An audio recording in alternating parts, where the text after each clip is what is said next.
this meeting to order.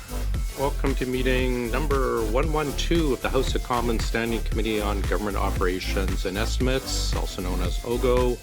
The committee, so nice, they named it twice. Pursuant to Standing Order 1083C and the motion adopted by the committee on Monday, October 17, 2022, the committee is meeting to consider matters related to the ArriveCAN application. As always, colleagues, keep your earpieces away from the microphones as it causes feedback and potential injury to our very valued interpreters. I understand, Mr. Moore, you have an opening 5-minute statement. Go ahead, sir. The floor is yours. Good afternoon, Mr. Chair and honourable members of the committee. I would like to thank the Auditor General and the Procurement Ombudsman for their reports, which have identified some important lessons for us all. The Canada Border Services Agency has already implemented a number of actions to address their recommendations. At the onset of the pandemic, the CBSA was focused on protecting our borders while maintaining the flow of essential travellers and trade. The agency needed to adapt its operations at a time of considerable uncertainty over the health risks. The need for ArriveCAN arose quickly when it became clear that the manual, paper-based processes for tracking contact tracing and the health information of travellers did not meet the needs of the Public Health Agency of Canada. FAC asked the CBSA to assist them by developing a digital form, and the first version of ArriveCAN was released 6 weeks later. Over the following 2.5 years, the CBSA responded to the changing health requirements set out in over 80 orders in council by releasing 177 different versions of the app. The agency has estimated that the border health measures related to the ArriveCAN app cost $55 million, including a number of non-IT costs, such as $6 million for the Service Canada call centre. The Auditor General and the Procurement Ombudsman reports have identified a number of serious weaknesses in the procurement and internal controls processes. We have accepted their recommendations, and our management response plans are now already underway. I would like to highlight a few of those actions aimed at strengthening the agency's governance and assurance functions. We have strengthened the first line of defence by requiring all HQ staff with financial delegations to retake 4 procurement training courses to help them better understand their responsibilities. Given the weaknesses in procurement oversight, we have established a new Executive Procurement Review Committee to strengthen the second line of defence by reviewing all contracts and task authorisations over $40,000. We have also established a new Procurement Centre of Expertise, which is developing an ongoing programme of quality assurance reviews to ensure compliance with the directive, with a particular focus on the need for proper record keeping. Our management response plans are aligned with the plans of other government departments, as developing the ArriveCAN app was a shared responsibility. The agency leveraged PSPC's contracting authority on over 30 of those contracts and Shared Services Canada for 7 contracts. The CBSA was the contracting authority for the remaining 4 contracts. In the first year, the agency was responsible for managing the development, enhancement and operations of the ArriveCAN app on behalf of the Public Health Agency of Canada. However, no new funding was received in the 2020-2021 financial year, and the costs were coded to a general COVID-19 pandemic measures account, which would have included other pandemic-related expenditures such as personal protective equipment and enhanced cleaning. The agency did establish a dedicated financial code in the second financial year, when funding was provided by the Public Health Agency and the Immigration, Refugees and Citizenship Canada. And in hindsight, this should have been created earlier. I am very proud of my employees, my colleagues and the frontline border services officers who served Canada throughout the pandemic. We acknowledge the serious deficiencies and we welcome the lessons learned. We are now focused on addressing the recommendations that have been made. We'd be pleased to answer any questions. Thank you, Mr. Chair. Great, thank you very much. We'll start with Mr. Brock, please, for 6 minutes. Thank you, Chair, and good afternoon, gentlemen. Thank you for your attendance today. My focus will largely be with you, Mr. Moore, but I invite anyone else on the panel to weigh in if you feel you can contribute in some fashion to the response. I appreciate your opening statement, Mr. Moore. We've heard that from a number of officials at CBSA, and I mean no disrespect when I say this, but I'm not interested in lessons learned. I'm interested in how we got here and the issues that are really concerning to Canadians. There seems to be a culture of hiding information, threatening those that come forward, reprisals, and a general lack of accountability from senior leadership at CBSA. This committee has bona fide concerns that CBSA's top brass is covering up and deliberately trying to hide their actions while scapegoating others. There are now over 12 investigations taking place because of this debacle. My time is limited. I'm going to be asking for straightforward and honest responses, please. Mr. Moore, we've seen the Arrive Scam briefing packages that went to Ms. O'Gorman. Your name is all over these documents, as is Min Doan and Kelly Belanger. This committee has been lied to by current and former senior CBSA leadership, particularly Mr. Doan, Ms. Belanger, and former President Mr. Osowski. I expect you to tell us the truth today. Will you agree to that, sir? Thank you for the question. I hope that everyone tells the truth and answers your questions to the best of their ability. Thank you. I will certainly do that. Thank you. So the biggest question that we need to put a final point on without deliberating any further is who at CBSA was responsible for the decision to choose GC strategies, also known as Government of Canada strategies. We've had evidence from Cameron MacDonald on 2 occasions confirming that, Mr. Antonio Utano confirming that it was Min Doan. We also have what was really telling is a public document, an ATIP response from CBSA, which confirms in Annex A of the document that, and I'm going to read this out, who made the decision to contract GC? My office. This is in reference to Min Doan's office and Kelly Belanger's office. Same office. My office made the decision to pursue the contract with GC Strategies. The 2 proposals for the work were presented to the CIO and President, and the decision was made to proceed with GC Strategies as their proposal and approach aligned what the CBSA was looking for, particularly rapid staff augmentation. The Deloitte proposal was a managed service using their cloud instance. This would have involved additional risk and did not align with our decision to build cloud mob competencies with the agencies. Are you prepared right here and right now, sir, Mr. Moore, to confirm once and for all that it was Min Doan who ultimately made the decision to go with GC Strategies? Yes or no?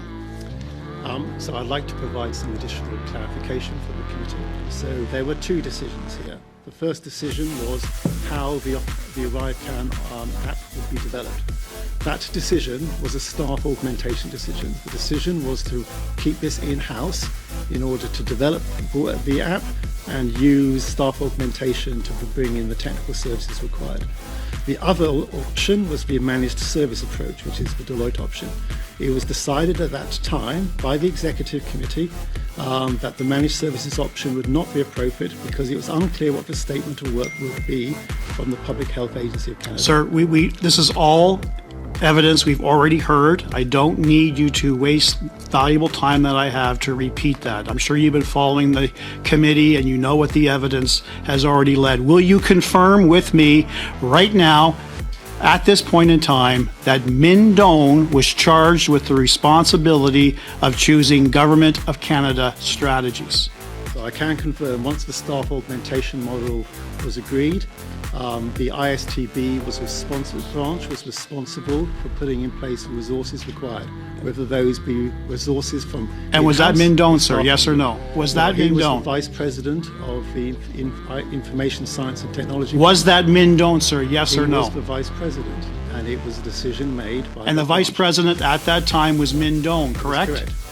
Why did you have a difficult time saying that? Because he is the vice president. Right. All So, the documentation okay, has been signed. end of discussion. You've now confirmed, as many people have confirmed, that it was Min Doan. Min Doan repeatedly lied to this committee, saying he didn't personally make that decision, his team did. So I'm very glad for your honesty, and we can clarify that and move on. But I think Now, this was, sir, I asked the questions.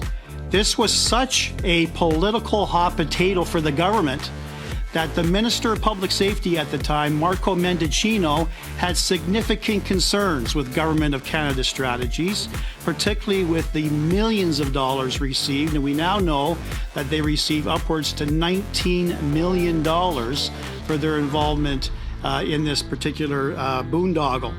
Now, we know that Mr. McDonald, Cameron McDonald, was threatened by Min Doan on October 28, 2022. There was a phone call. He was told that the public safety minister at the time, Marco Mendicino, was unhappy with the ArriveCan media coverage and wanted someone's head on a platter. He was worried that either he or you, sir, Jonathan Moore, were going to get fired, so he was talking about someone's head on a platter. Is that my time? That is your time, sir. All right, thank you. Mr. Moore, perhaps you can get back to replying the next round. Mr. Sousa, please go ahead for 6. Thank you, Mr. Chair. Mr. Moore, did we ever have a contract? Does it even exist? A company by the name of Government of Canada Strategies? Is there a company by that name? there is a company by that name, and we have in the ArriveCan, there's 4 separate contracts in the name of GC Strategies. But what are they called? Is the name Government of Canada? Point of order. Or is it Point of called order, GC Mr. Chair. Strategies? Sorry, I'll pause your time, Mr. Sousa. Your point of order, Mr. Brock? Yes, Chair. Mr. Sousa is deliberately misleading the evidence. We've already got confirmation from Christian Firth that GC Strategies, GC stands for Government of Canada. That came right from Christian Firth. Latitude. Yeah. Continue, Mr. Sousa. You've got 5.5 minutes. I appreciate it. I just want to get clarity if, in fact, the company is called GC Strategies or, in fact, it's called something else. And I don't believe there is a contract with any name by the name of Government of Canada Strategies. It doesn't exist. Sorry. I'm sorry, Mr. Moore, is that correct? I can confirm that all of the contracts are in the name of GC Strategies. Fair enough. Mr. Moore, can you provide us some context now? I think there's some clarity that's required in terms of the last round of questions. To whom was ArriveCan? How did it become ArriveCan in the first place? Who ultimately made decisions collectively to achieve what has been established to this point? Like right now, the question is who signed for GC Strategies? We're all concerned about how those contracts were arrived at and to what extent there was privilege that was possibly given to one contractor over another. Please confirm. So I think there's a couple of questions in there, but I think what I would say is that the contracts with GC Strategies were arranged through the contracting authority, which was PSBC, and the CBSA, who was the technical authority. The contracts are signed by the Board of Technologies and Innovation Directorate, and at that time the majority of the contracts were signed by Mr. Utano, who was the Executive Director, and the counter-signatory was Mr. McDonald, who was the Director General. What I said in my previous answers was the Vice President at that time was Mr. Min Doan. So the Information Science and Technology branch was responsible for developing the application and implementing the application within 6 weeks of the start of the pandemic. In terms of the Auditor General's report, and you've read it, I presume, you've seen, I know you have because you've provided your concurrence with some of her recommendations. There's a dispute in terms of what amount was actually attributed to the overall program that that grew throughout the process. Can you give us some clarity in terms of those numbers? So the CBSA supports the calculation of $55 million as the total costs of the public health measures within ArriveCan. The OAG, in their report, actually confirm that in paragraph 1.24 that they identified the public health components as being $53 million. However, they did add a further $6.2 million for the e-declaration, the customs e-declaration, which computerized the old E311 form. And on that basis, they came up with a calculation of $59 million. We have a detailed reconciliation between the two numbers and what has been included in our numbers around the public health measures and what's been included in the OAG numbers, which include other activities, in particular the e-declaration, but also mobile border costs. And who was making those decisions as it escalated? I mean, obviously, there are a number of contractors that got engaged in this. Who made those other decisions for these other contractors? So in terms of the overall cost of ArriveCAN, at the start of this process, we did not know what the cost would be. And in fact, in year one, we expended about $5.6 million. And none of that was funded externally. We had to fund that within the CBSA itself. In the second year, we did receive some additional funding. We received $12.37 million from the Public Health Agency of Canada, and we are in Supplementary Estimates B, and we also received $12.4 million from the Immigration, Refugees and Citizenship Canada in Supplementary Estimate C. Therefore, in the second year, we had a $25 million budget, which we managed to. We managed to a separate cost centre. That's when we created the new code. In the third year, we requested funding, and in Budget 2022, it was announced that the agency would receive $25 million. So over the course of the 3 years, the money was incrementally provided to the CBSA. I recognise that this should have been established as a project from the start. It wasn't, and that is very unfortunate because it meant that we did not have the normal governance structures associated with project management. Is ArriveCAN being used still today? ArriveCAN is still in operations. I actually used it myself a couple of weeks ago to return to Canada. And around about 300,000 people a month do use it. So about 3.6 million people use it. There are big advantages with using ArriveCAN.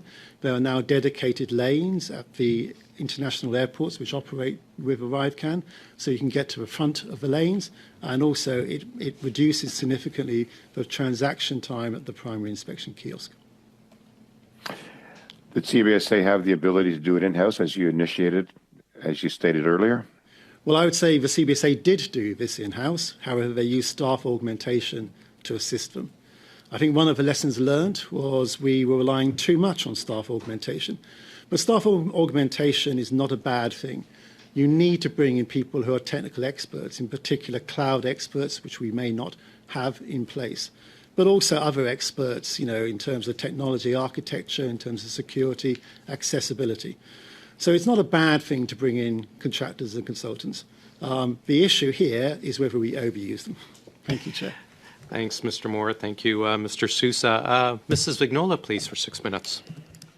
Merci. Thank you very much, Chair. Gentlemen, thank you for being here with us today.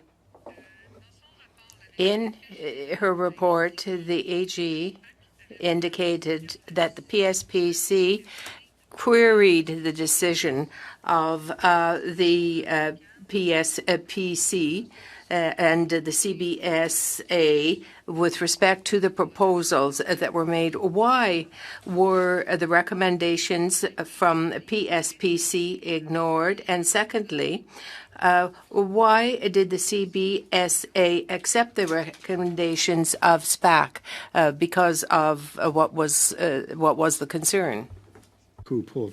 Thank you so much for your question.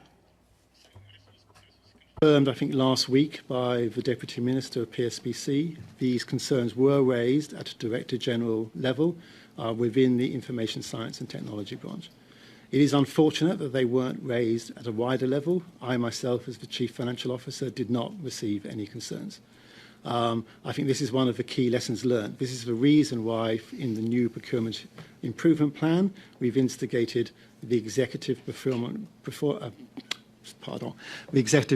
Review Committee, which allows us to scrutinise all contracts and all task operations above 40,000. This will provide the second line of defence and allow us to do that.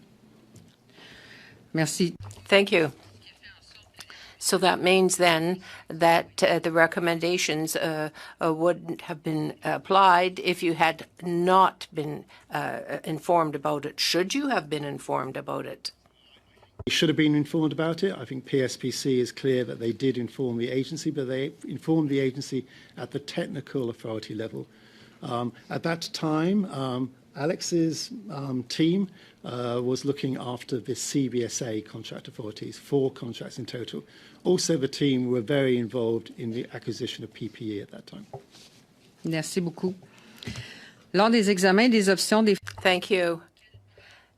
What proof did you have that GC Strategies could really supply a good balance, a cost-effective balance to the federal government? My understanding is GC Strategies had been working with other departments already and had shown evidence of being able to provide the technical architects required. What this contract was about was the acquisition of technical architects to do specific pieces of work, a range of different skills and range of different experience. The majority of experience required more than 10 years experience in the past. So GC Strategies were providing those. If one of those individuals was not satisfactory, then the Information Science and Technology branch would ask for an alternative. Merci. Thank you. Mr. Martel, you received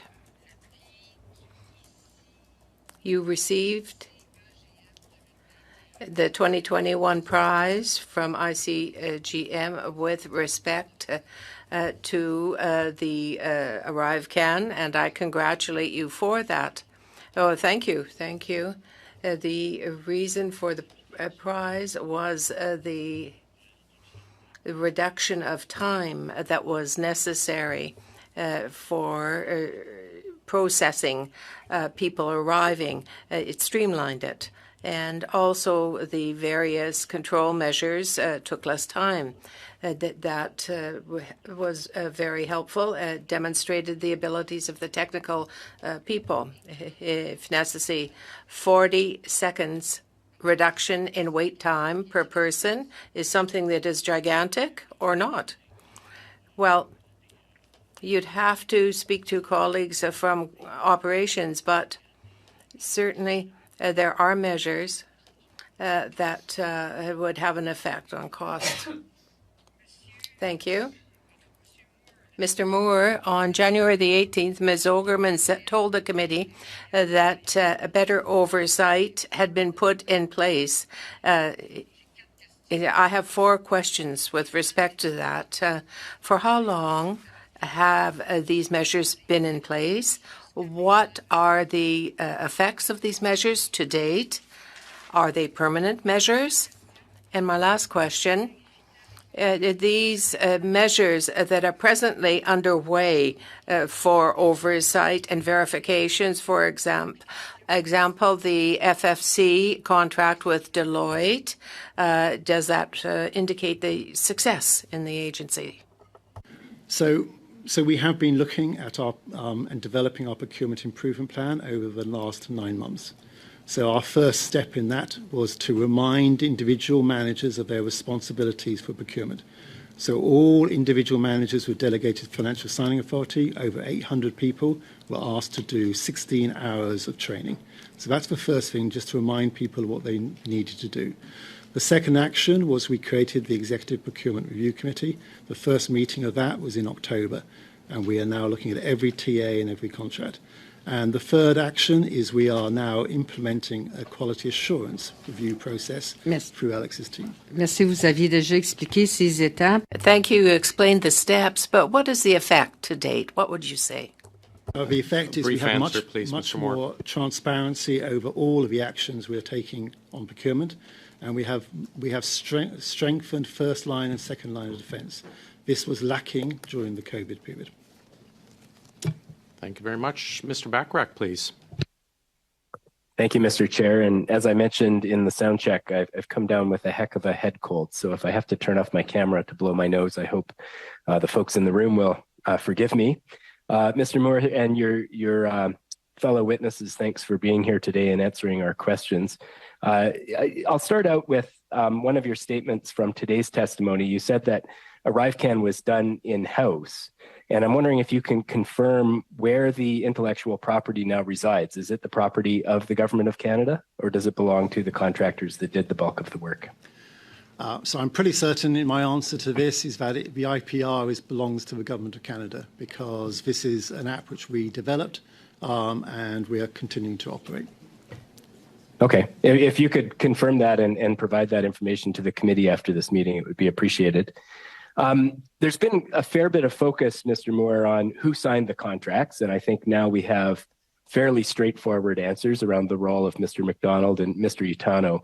I'm interested in the process of confirming that the work was delivered as required. So I assumedly, at the other end of the process, the contractors complete the work and they submit it, and there's some process of reviewing that work and then signing off on it before the bills are paid.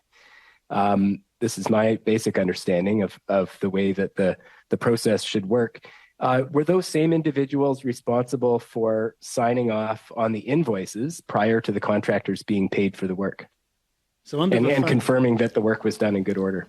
So I can confirm that the work was done in good order through the Financial Administration Act, Section 34 requirements. So, as I said before, the Border Technologies and Innovation Directorate were responsible for overseeing these contracts.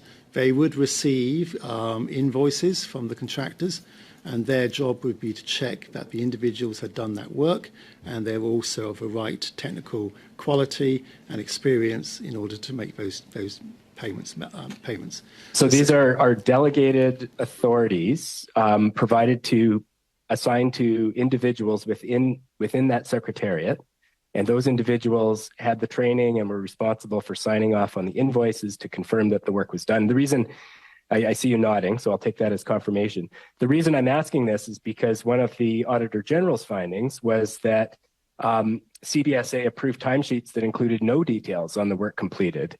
And this is a quote from the AG's report, this limited the agency's ability to challenge the contractor's invoice without knowing what work was completed, its ability to allocate the invoice to the right project. So I guess what I'm trying to point out is that the AG has highlighted a lack of documentation, which assumedly would have made it difficult for those delegated authorities to confirm that the work was actually done. Were those delegated authorities, those individuals who had the authority to sign off on the invoices, were they provided with adequate information to confirm that the work was actually done? So I think there are two issues here. I think one is around certification that the work has been done. The other one is around whether the costs have been allocated correctly to the cost centre. So, for example, a cost centre manager may well have been observing and seeing the individual on the invoice has done 30 hours. However, they may not have then allocated it specifically to ArriveCan. This was what I said at the start of this evidence, that we did make a mistake in not setting up a separate ArriveCan cost centre code from year one. So we were receiving an invoice, we were saying, yes, that 30 hours has been done, but we weren't coding it between ArriveCan or between operational expenditures or elsewhere. However, we are now looking at all of these invoices, because a number of allegations have been made, to go back and to make sure that we have not been overcharged. If we do find that we have been overcharged, we will pursue repayment for those. And the Minister for the Treasury Board announced last week that PSPC had identified some overpayments, and we will be doing the same. If we identify any invoices which were not for work done, we will be pursuing payments for that. So the Auditor General has said that there weren't adequate details to confirm that the work is done, but you're asserting that the individuals signing off that the work had been done had adequate information to confirm that that was the case. Is that correct? I'll ask my colleague, Mr. Martel. Certainement. Merci. Il y a des... Yes, thank you.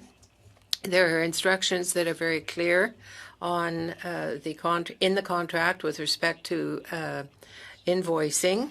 They have to look at the details, and if they don't understand the details with respect to that, to the person submitting the invoice can ask questions.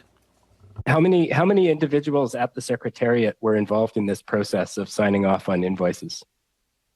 So I don't have the number of details of the number of individuals who are signing it, but this comes back to the point I made earlier around the delegated financial signing authorizations. So we have over 900 in the agency headquarters in total. Mr. Moore, could you provide to the committee the names and titles of the individuals who were responsible for signing off on invoices related to the ArriveCan contracts? So I can certainly take that away and see what the evidence we are pursuing at the moment to look at invoices and whether they have been checked. Okay, I'm not understanding if that's a yes. You can table with the committee the names and titles of the individuals responsible for signing off on the ArriveCan work. I'm hoping that we can do. I'm just saying that we'll go back and. You're going to check first and see if that information actually exists. Is that? Do I understand you correctly? That's exactly okay, I would certainly hope that it exists. But as we've seen throughout this inquiry, there are a lot of surprises. So I'll look forward to providing that information to the committee. And if it's not provided, we'll ask questions about why it doesn't exist. Thank you very much. Thank you, Mr. Bachrach. And Mr. Moore and others, just so you're aware, at this committee, we have passed a motion in the past requiring any request for response back has to be within 3 weeks, lest you get called back on why you've not provided that information. So just so you're aware, we're down to second round, 5 minutes. Mr. Brock.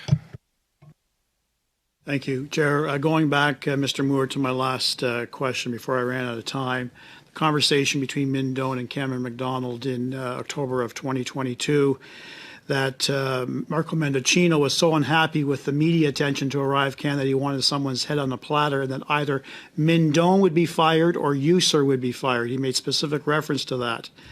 Then he turned and said that, you know, Cam, if I have to, I'm going to tell the committee that it was you. So he threatened Cam McDonald. That threat was then relayed up the chain of command. Ultimately, it was communicated to Aaron O'Gorman. And to your knowledge, sir, do you know if anyone, particularly Min Doan, was suspended or reprimanded for that threat? Yes or no? So I think I could start with the comment made by the Minister. I'm not aware of that comment. I've never come across it. In fact, I've never briefed the Minister at that time, and I was not informed. Min Doan confirmed the conversation took place. All right, so we can move on from that. Do you know if Min Doan was reprimanded for his threat to Cameron McDonald? Yes or no? No, I do not, but I understand that this investigation is ongoing. Have you had any discussions with any of your ministers responsible for the portfolio during the ArriveCan rollout? That would include Mendocino, that would include Blair, and that would include LeBlanc. Have you had any personal discussions with any of your ministers? So personally, I have briefed the ministers in terms of the SUPS-B and SUPS-C package in 2022, and also in terms of the announcement in the budget 2022 of the 25 million. Did you update any of the ministers with respect to the overruns with the ArriveCan app? No, because of those briefings, it was a briefing about the supplementary estimates to prepare them for committee.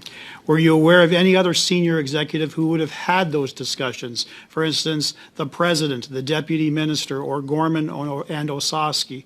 Would they have had those discussions with those three ministers with respect to the cost overruns? I'm not aware, but I can't comment on for my president. Okay.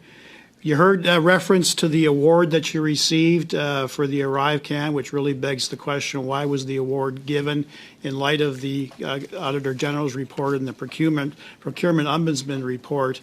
Can you actually provide us with documentation, sir, as to how the three individuals identified at CBSA received those awards? Were there nominations, things of that nature? Can you provide that to the committee within 3 weeks? So again, I'm not aware of those awards, and so I'll have to come back to you on that. Okay. We heard last week from PSPC that 3 additional companies that received taxpayer monies and should not have received those taxpayer monies are being now investigated by the RCMP. Those 3 companies were not identified by the PSPC because of privacy concerns. Are you familiar with those 3 companies in question, sir? I am not familiar with those companies. However, I have been informed by PSPC that the CBSA is involved in this, and our involvement is limited to $15,000. the CBSA is involved in relation to the three companies? So I'm informed that the individuals who have been identified as fraudulently making claims, some of those claims relate to us. I think there are 36 different departments affected. Right. CBSA is affected up to $15,000. Okay. And that was in relation to their supposed work on the ArriveCAN app? It's not necessarily in relation to the work on ArriveCAN app. But it be could? in relation to anything else. But it could? I'm not aware of the PSPC. I think you'd have to address that to Okay. PSPC. To your knowledge, sir, are there any other companies that are operating under suspicious circumstances with their contracting at CBSA, either under the ArriveCAN app or other work done at the request of CBSA that are being considered for RCMP referrals? So I'm not aware of any at the moment, but as I've said before, we are now looking through all of the interactions to see if there are any examples. So, for example, we have done a review of our contractors who are working and whether they are included in the GEDS system, and we have identified a few names there, but I'm pleased to say in all of those cases we have spoken to the other employer. Thank you, sir. I have in my hand a multi-page letter addressed to Ariane Reza, the assistant, as she was Assistant Deputy Minister for PSPC, in relation to the request for a national security exception in relation to one company. I'm looking at the third page of this document towards the bottom end of it. And you've indicated we have identified a supplier that has already successfully implemented a modern tool for risk assessments on shipments coming into Canada. That he was once involved with Transport Canada that leveraged technology to build a modern cloud-first approach, low-touch process to replace a manual high-touch process. That company in question is GC Strategies, Government of Canada Strategies. Is that correct? So I do not believe so, mainly because it refers to shipments. It does not refer to individuals, but perhaps I could ask Mr. Leahy to answer that. I am afraid that is our time. Perhaps next round you can respond to that. Mr. Baines, you're up, please, sir. Thank you, Mr. Chair, and thank you to our witnesses for joining us today. My question, I will address Mr. Moore first here. As you know, sir, elected officials come and go, but in our public service, we have people who spend decades in the bureaucracy and program areas, and we learned from GC Strategies. Mr. Anthony who had been working in the IT sector for companies since 2005. Mr. Firth said he had been working since 2007. And the procurement processes in place on how to obtain some of these contracts have been around since 2003. So we're talking over 20 years where these contractors, subcontractors, many of whom who interchange with different companies that are all working on various projects with government. And over time, there's relationships that have been built amongst all these people working together. And so my question to you is, do you think that the CBSA has done enough to ensure there's appropriate oversight of employees and their relationships with prospective contract bidders looking to find this work and understanding how to get it? And so I'd like to hear about what oversight is in place. I think what I'll do is I'll cover it in two separate sections. So the first one really is around the conflicts of interest. So we have, as part of our procurement improvement plan, strengthened our disclosures around conflicts of interest. And what we are now doing is we're asking all of our staff to declare if they do have a second job and to allow us to evaluate that. There is no real reason why people shouldn't have a second job, but the important thing is to be transparent about that and ensure that there is no potential conflicts of interest.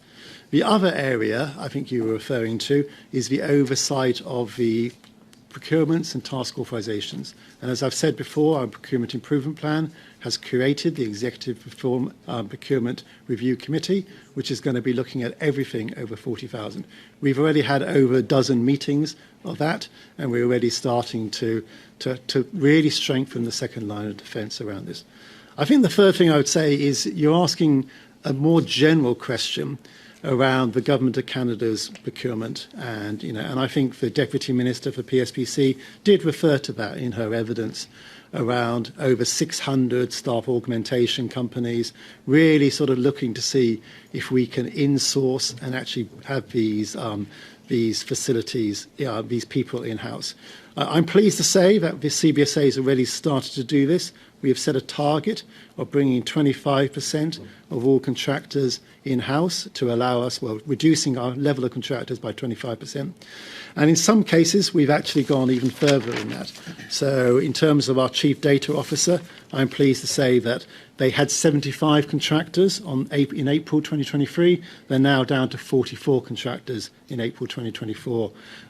That's the aim, and that's a 41% decrease. So I think there's multiple different parts to your question. Well, I'd like to see that there's no opportunity for collusion amongst people trying to obtain these contracts and knowing, having a relationship with certain people and saying, yeah, here, this is what you should do, get this contract, this is how you can get this. So to your knowledge, has CBSA identified any employees who also have procurement contracts with the government? I was referring to in terms of going through all the checks. We have not identified any at the moment, but what I can't say is we're continuing that work. And, so like PSPC has identified some fraudulent payments, I think we have to continue that work and make sure it's all completed. I think it is worth saying, though, that the CBSA takes the allegations of wrongdoing very seriously. And as we have said before, we are currently, investigating those allegations. When I asked Ben Doan about the decision to pick GC Strategies, his initial response was a team of 1,400 people were all involved, and then was narrowed down to 6 director generals. Did this decision come down to these director generals? Did they advise Mr. Doan to make this decision? He's clearly made the decision. Just a brief answer, if you can, Mr. Moore. I can't comment on exactly who made the decision, but I think Min Doan is accountable, just like I'm accountable for the CFO functions. Thank you, Mr. Baines. Mrs. Vignola for 2.5, please. Merci. Thank you very much, Chair. I'd just like to come back to some of my previous questions. When I asked you what were the effects of the measures that you have put in place, you spoke about transparency and strengthening. You spoke about a second line of defense. Do you have any criteria, both quantitative and qualitative, to measure the effects of the measures that you have put in place? Certainly. So in terms of our second line of defense on financial controls, we do random selective testing of invoices, and at the moment we're doing about 5% of those invoices, and we're checking to make sure that they comply with all the various rules and regulations. Merci. Unfortunately, Thank you. I'm so sorry, but I only have 2.5 minutes. Are they permanent measures? Les 3 mesures que vous avez. The 3 measures that you named. they are permanent measure, and the testing of invoices has been going on for many years. Merci. Je vois. Thank you. I see that you're testing for contracts that exceed $40,000. What explains the fact that $2, $3, $5, and $6 million contracts weren't tested beforehand? What is your reaction when you're faced with that? Did you just sign it off and let's let the money fly away? It's only the taxpayers' money. Why was there no testing before October 2022 when this issue arose? So I think the thing I would say is during the COVID, it was a very intense period of time, and we were relying on the delegations of authorities to the DFSA. We're also relying on the oversight of PSPC for their contracts. Merci. Thank you. In October 2022, when we started to look at the issue, we heard 54 million for ArriveCan. So we said to ourselves, oh, that includes a cost for advertising and so on. And now we're faced with a huge amount, $6 million for calls to bid by Service Canada. Why, rather for the call centres at Service Canada, why was Service Canada call centres, why were they so involved? What does it cost now in advertising to inform people for the app, for its use? Very brief answer, or perhaps you can get back to us in writing. Yes, certainly. I think very briefly, the Service Canada call centres were operating for 2 years. They actually managed 645,000 calls from members of the public, from travellers. Thank you. Mr. Bachrach, please. Thank you, Mr. Chair. Mr. Moore, a question about the CBSA's involvement with Bottler, and granted this deals with a different project than ArriveCan, but I think it raises some of the same concerns around the diligence of the agency to confirm that the work was actually completed. So in 2021, the company Dalian submitted invoices for work done by Bottler, and specifically those invoices included billing for time allegedly spent on the project by Ritika Dutt, one of the principals of Bottler. At the time, Ms. Dutt was on medical leave, and this was known to CBSA's Border Technologies and Innovation Directorate, and yet they went ahead and paid the invoice to Dalian anyway. Why was that done, given that they knew that Ms. Dutt couldn't possibly have done the work since she was on leave? So in February 2021, CBSA contracted with Carver Dix in a joint venture with Dalian. It was for 6 particular outputs. And so what the CBSA did was they paid for 2 of those outputs because that work had been done. They did not pay for the other 4 outputs because that work was not done to a satisfactory level.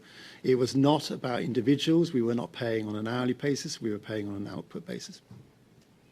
But the invoices that were paid specified work done by Ms. Dutt, correct? Specified work which had been done. They did not specify who did it within the Bottler organization. So, okay, on the invoices, there was no indication of who was being billed for the work? Well, it was on a task-based system, so we were paying for the tasks which had been completed. Okay, but for these task authorizations, there are timesheets, correct? The timesheets are not relevant when you're doing tasks, because what you're doing is you're saying, we will pay you this amount of money for delivering this output. We're not saying we will pay you X dollars per hour. So at the completion of that work, there's documentation submitted to indicate that the work was completed and who did the work, correct? Well, no, there's a document. So Okay. They were writing particular documents. We received those documents and we decided whether the documents had satisfied the requirements of the task authorization. So one of the documents, for example, could have been a plan. If a plan was satisfactory, we did not have any input into who wrote the plan. Did Ms. Dutt okay, I'll ask that unless question. it's a very Thanks, quick Mr. Chair. question. Well, did Ms. Dutt contact CBSA and advise you not to pay the invoices because it was for work that was not completed? So my understanding is Ms. Dutt did contact the CBSA, but that was inappropriate because we should not be working with subcontractors. That's not our role. Thank you very much. Mr. Berthold, welcome back to OGGO. Merci, Président. Monsieur Moore. Mr. Moore, I want to come back to an answer that you gave my colleague with respect to this letter about the national security, as she says, that there were certain rigorous processes that could be exempted. Were you aware of the fact that this was a request? We're talking about the national security exemption and about the reference to an alternative supplier. Yeah. Mike, would you? So you signed it? I have your signature. Yeah, no. It was sent by me to PSPC. Bah, écoutez, Yeah. Jonathan Moore. No, it's me. Yes. So vous avez signé. You signed. I don't understand why you hesitate. Was this letter at the very origin of the fiasco that cost $80 million for the agency? If this exemption had not been requested, would we be in the position that we're in today? So the national security exemption was requested by PSPC for them to access the powers at the start of the COVID pandemic. The national security exemption... Mais c'est vous, Monsieur Moore, vous avez beau parler... Yes, but you can talk about PSPC, but it's your signature and your letter. You asked Ms. Marianne Reza, Deputy ADM of PSPC, to provide that exemption. And in the letter, you said that we have found a supplier that has modern technology to offer. I mean, I'm not going to go on quoting it, but you did not seem to know who the supplier was. I think the supplier was about a commercial. It was not about ArriveCan. But Mr. Leahy, who's in the commercial trademark. Monsieur Moore. Mr. Moore, you signed it. You are the signatory of the letter. You are saying to the Deputy Minister, the ADM, that there is a modern tool that will be effective, but yet today you can't tell us who that supplier was? Well, it was an example, but we did not use it. C'est un exemple. It's an example, but it's like the examples on the GC strategies site, Mr. Moore, or where Mr. Firth and Mr. Anthony quoted many officials from the federal government without being able to give us names. And you're doing exactly the same thing. You're citing that you found a supplier. Well, who was the supplier? And why would that serve as an example to justify an exemption from the rigorous procedures of supply of PSPC with respect to an issue that should have cost $80 million but now is in the hundreds of millions? So it's very difficult for me to understand who's responsible. Here, it's your signature. I think if you allow Mr. Leahy to speak, he will give you the details. Only if you have a name. Seulement s'il y a un nom. Only if you have a name. As context, the national security exemption Je applies. veux pas de contexte, Okay. juste le nom. I don't want the context, I want the name. Where it's marked XREF Transport. On the last page, we found a supplier that's already put into operation a modern tool, XREF Transport, right beside it. Transport XREF is a system for...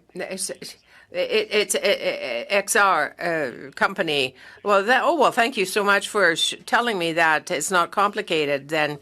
I find it very surprising, though, Mr. Moore, that you weren't able to tell us who the supplier was.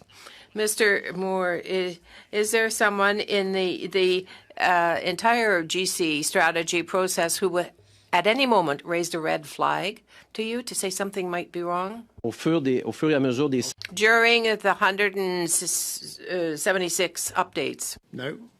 There was no one was raised a red flag about GC strategies until the committee started its investigation. Vous êtes le dirigeant... You are the director of finance for this area. Is that correct? And therefore, are you the one that signs contracts and checks to suppliers? So I was not personally responsible for ArriveCan. However, as an executive of the CBSA, I do have accountability. Who is the executive? I was the CFO at that time. Yeah. And I was an executive of the CBSA, and so I take responsibility for the failures which have been identified, and I am also responsible for the improvement plan which we are developing to ensure this does not happen again.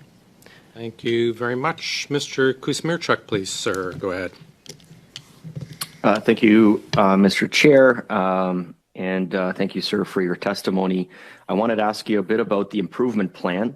You've read the AG report. You've read the Procurement Ombudsman report, talking about the deficiencies in management and documentation.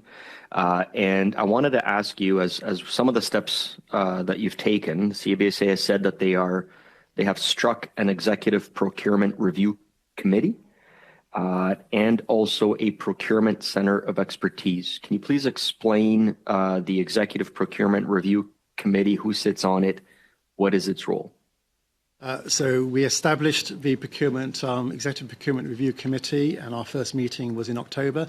I chaired the first 8 of those meetings, and now the Executive Vice President has taken over the chair. A number of VPs sit on that, but also Alex's procurement team are on there.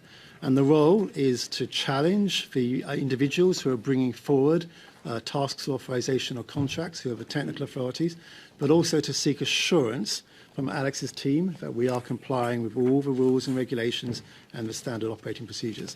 It is a second line of defense. It's a check to make sure that the issues which were identified in the Auditor General and the Procurement Ombudsman report do not happen again. So the question I have for you, there are literally hundreds of thousands, if not millions, of decisions that are made, contracts that are entered into, or tens of thousands, I should say, contracts entered into. How do you decide what to look at? There's just a flood of contracts. How do you decide what you review? So at the moment, we have set it at all contracts above $10,000, all contracts and task authorizations above $40,000. This will be evolving over time. We're already seeing a reasonable number coming in, and it's not unmanageable, and we will hold meetings whenever we need to get through the volume. Over time, as we start to see stronger first lines of defense, we might be able to raise those limits. Okay, thank you very much. In terms of, you talked about in this committee, you've testified that there's a process of financial reconciliation that's taking place between the numbers that the AG has put forward and the CBSA's original numbers. When can we expect that timeline to be completed for that process, and can we have the results of that reconciliation review? Already been completed, and I'm very happy to provide those results to you. But as I explained earlier, the OAG does identify that they have 2 numbers in play. They have a $53 million number around the pandemic health component, and then the $59 million number includes the customs e-declaration. Okay, if you can get that for us in writing, that would be terrific. And sir, question as well. Going back to, you were asked originally, the very first question of the committee was asked by my Conservative colleague. He asked the question, and he didn't provide you with an opportunity to respond.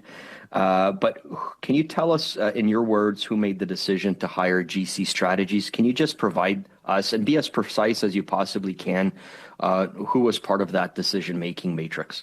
So it was decided by the Information Science and Technology branch. It was within that branch. It was the directorate. It was the Board of Technologies and Innovation Directorate.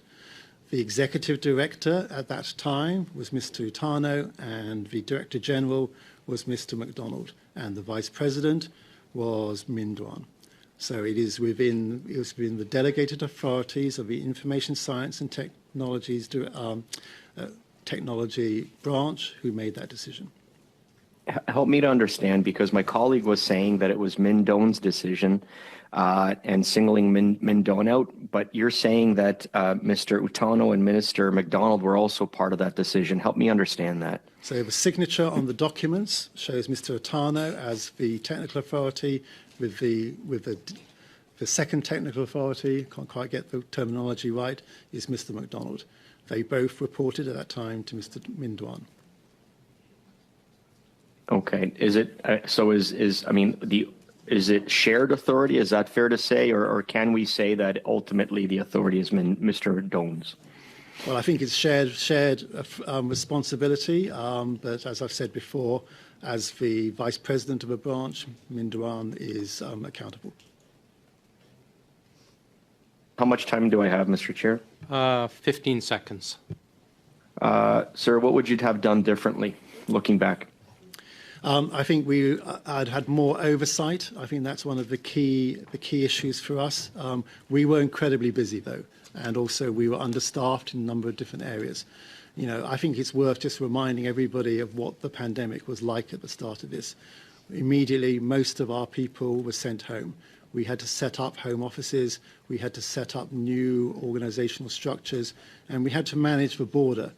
And a lot of the individual border services officers really were very reluctant to touch paper because the Public Health Agency had said you can catch COVID from touching paper.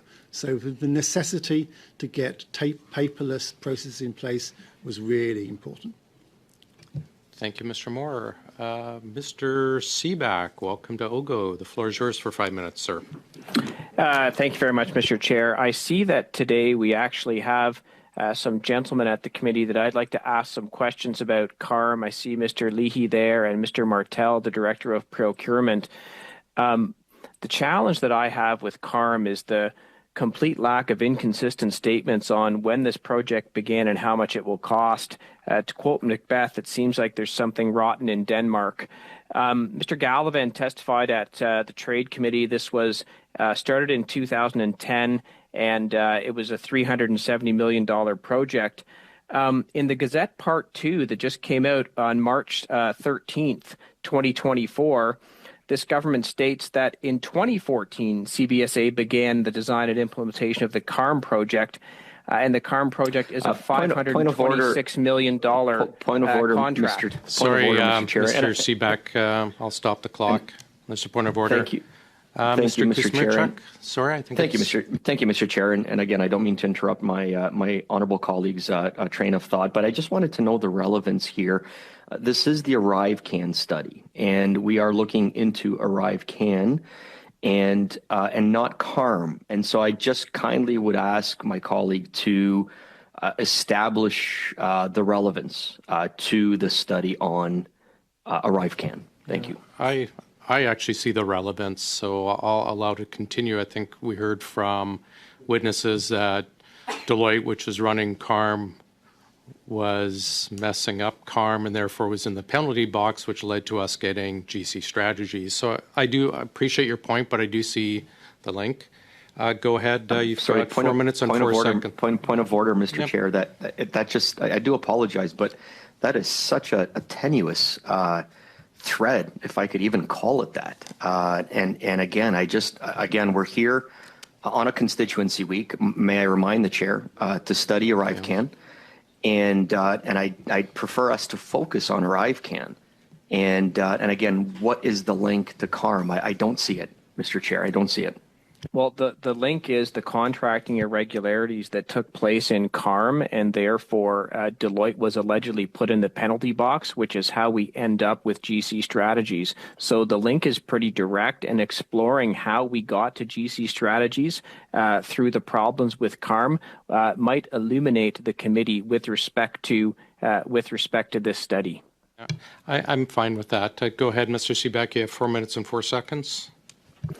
Thanks very much. So was this actually a project that started in 2010, as Mr. Gallivan stated, or in 2014, which you published in the Gazette a mere 2 weeks ago?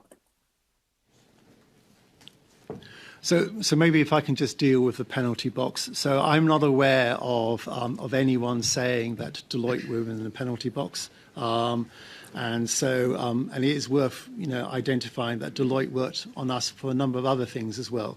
So myself in the Finance and Corporate Management branch, we'll be happy to provide that from the ATIPs to the committee, and we'll bring you back to talk about it. But if you could answer my question, which is this a project that started in 2010 or 2014? Because your government is saying two absolutely contradictory things. I'll ask Mr. Leahy to answer this. Yeah, so the March 2010 is the first phase of CARM, so that is in the critical path material that was provided at in our trade committee. You'll see that. So that's AR. Is that ARL? That is ARL, yes. Wait, so that's the subsequent program to CARM. It is the precursor to, like a revenue ledger is extended into CARM, but the language in the submission you'll see is both CARM, ARL. It's interchangeable. Okay, so what I can't understand is the cost. So what we heard from Mr. Gallivan is $370 million. But what we've also heard at committee was that you've spent $438 million. These two things are very inconsistent. But what actually concerns me the most is this. In a transition document prepared for the VP of CBSA on July 31st, 2021, it says the costs are $371.5 million. But interestingly enough, that nothing in the estimates or anything else adds up to that at that time point. And in fact, you sign a contract on October 6, 2021 for $322,125,778. Now, is this contract a result of verbal approvals that were given to Deloitte to do work, and you had to then prepare a new contract with Deloitte? So maybe I can ask Mr. Lay to respond to the detail, but I think what I will say at the start is the CALM project has been a long-running project. The first two elements of CALM have been delivered. So the agency revenue ledger has been put online. I know, but that's not answering my question. My question was the cost identified in the transition document to the VP, July 31st, 2021 is $371 million. Nothing in the estimates or supplemental interest adds up to that, but there is a contract on August 6, 2021 for $322,125,778. It appears to me that this is creating a contract to deal with the overruns, because there was a contract for Deloitte in 2018 for $32 million, which now appears to be turned into a $322 million contract a mere 3 years later. Is this the result of verbal authorizations that had to be covered with a new contract?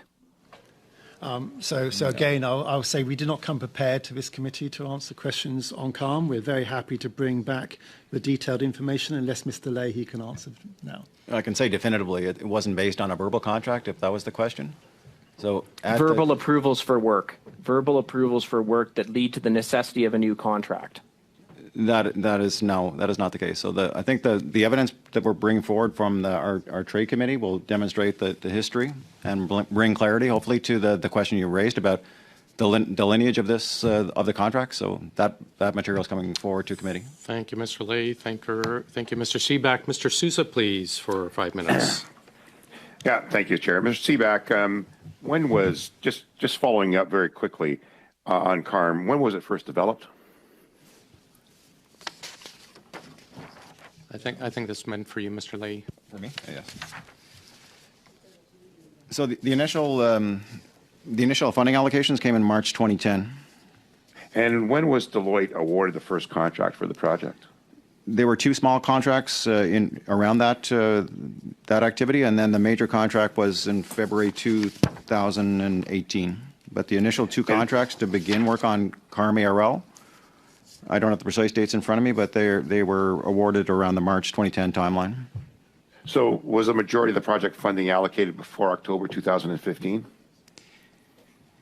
There were two allocations of funding. So there was an initial allocation, as I mentioned, around that timeline, and then there was a contract award in February of 2018.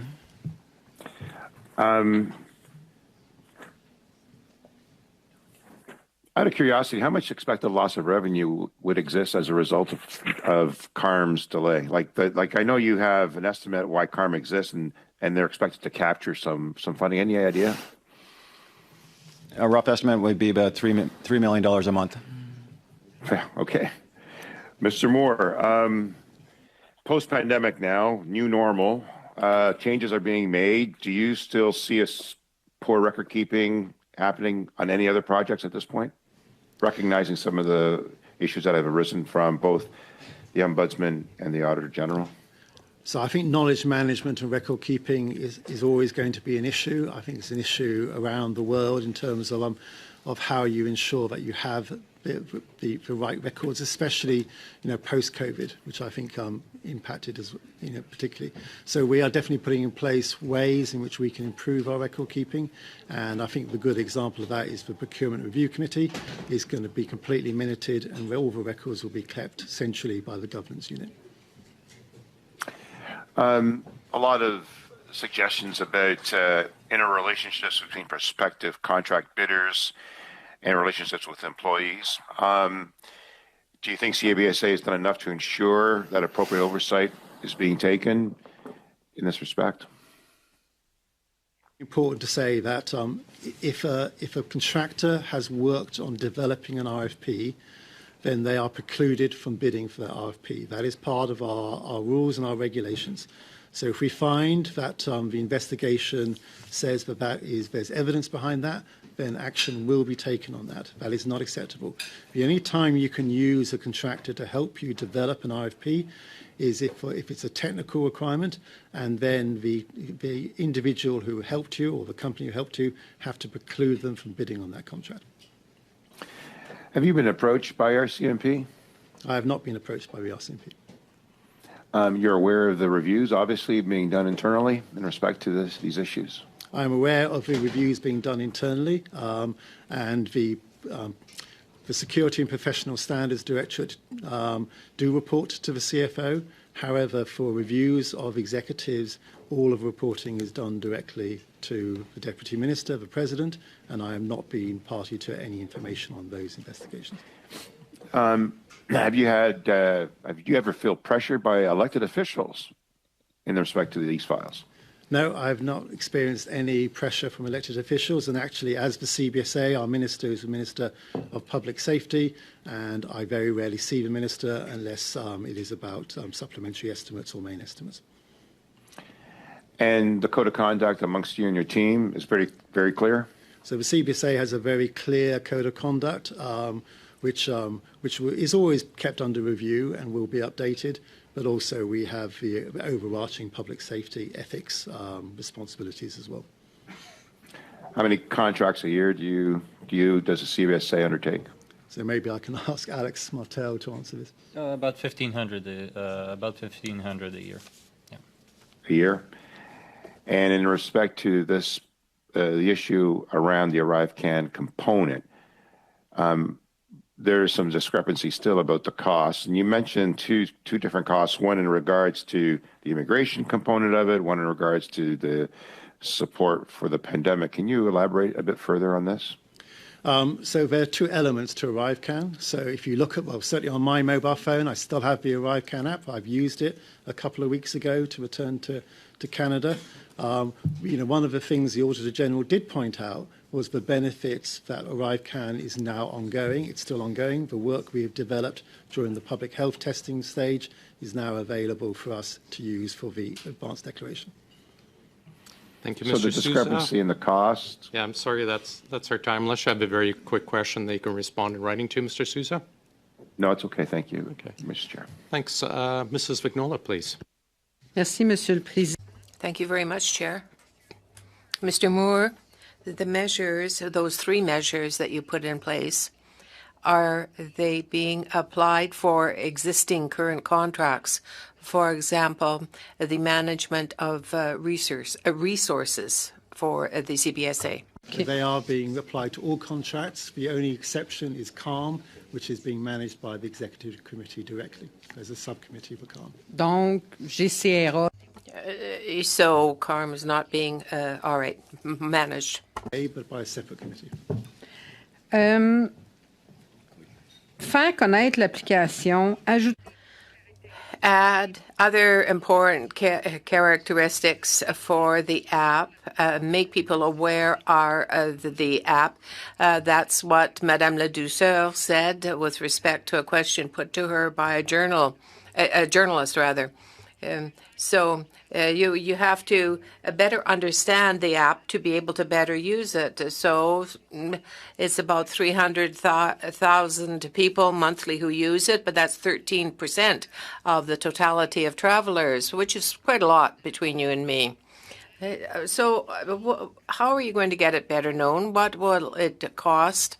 And what other characteristics? How much money is going to be put annually into doing that, and for how long? So the maintenance of the existing app is costing just under $3 million. That is for cloud hosting and for technical support. The actual advertising is largely being done by third parties. So while I was on the plane coming back, it was Air Canada who was saying, use ArriveCAN, it will speed up your border process. And we're seeing at the airports also extensive advertising of the benefits of ArriveCAN. Merci. Thank you. Why it isn't applied for the land borders? Why is it only used for airports? Is to roll out ArriveCAN at the land borders. That's part of our traveller modernisation project, which is ongoing at the moment. Clearly, it was during COVID as part of the public health measures, but the e-declaration will be rolled out at the land borders shortly. Merci. Thank you. Before we go to Mr. Bachrach, would you be able to clarify? You mentioned 3 million. Is that $3 million a year? So it's $3 million a year because we have to Oh yeah, cloud I'm not hosting, questioning all why. these I'm other just I costs. couldn't understand if it was $3 million a year. Thanks very much, Mr. Bachrach, please, sir. Thank you, Mr. Chair. Mr. Moore, going back to my original questions around invoicing, would it be fraudulent for a contractor to submit an invoice to CBSA indicating that a certain resource had been used to complete the work when that resource wasn't, in fact, used to complete the work? Would that be fraudulent? It would be if it was a staff augmentation contract. So, for example, if we had asked for a level 3 technical architect and we were delivered a level 2 technical architect, that would be fraudulent. But in this case, in the Bottler case, we were asking for an outcome, for an output, and so therefore we were judging the quality of the output on the quality of the work done, not on who did it. So can I take it from your comments that there was no process to confirm which resources were used in getting to that outcome? What CBSA was concerned with was the quality of the outcome, not the resources that were used to get there? And especially in this case, because this was a subcontractor to the vendor who we contracted with. Now, that subcontractor didn't have a contract, just to be clear, but I guess what I'm trying to get at is this idea that different resources in these task authorizations, different resources are valued at different amounts. And we've heard at this committee about the bait and switch approach that some unscrupulous companies use, where they suggest that certain resources are going to be used in order to get the work. And then when the work is actually done, they use different resources that cost them less. Here we have a case where a contractor is indicating that a certain resource was involved in the work when in fact they weren't. And you're saying that that isn't a problem? The contract, if Bottler's contract would be with Dalian Coradix, it's not with us. We were contracting with Dalian Coradix, and we were asking them to produce 6 documents. And, you know, it was not relevant to us who was producing those documents. What was relevant to us was the quality of the documents in line with the statement of works. Is it required that the resources used be cited on the invoice? I'm looking at the invoice right here. It includes the task number and the specific resources that were utilized in completing the work. Is that a requirement of the invoicing process? Not in this case, because we were asking for a task, we weren't asking for individuals. That is a requirement if it's a staff augmentation contract, because then we won't need to check that we have the right skills and experience to do the work. Thank you very much. Thank you, Mr. Chair. Mr. Duncan, welcome to OGGO. Please go ahead, sir. Thank you, Mr. Chair. The Auditor General said in her report that the documentation provided by the CBSA, the financial records and controls were so poor that they were unable to determine the precise cost, and they pegged it at $60 million. That report's been out now for 50 days. Mr. Moore, can you tell us if you've provided any follow-up documentation since this report to the Auditor's Office to further clarify what exactly the cost of ArriveCAN was? Work with the Auditor General on identifying the costs which we had assigned to public health. I'm going to ask you, since the report was tabled, have you provided any further clarification from her report about the exact cost of ArriveCAN after the report was tabled? No, we have not provided any further information, but the information we've agreed to provide to this committee, we're very happy to share with the Auditor General.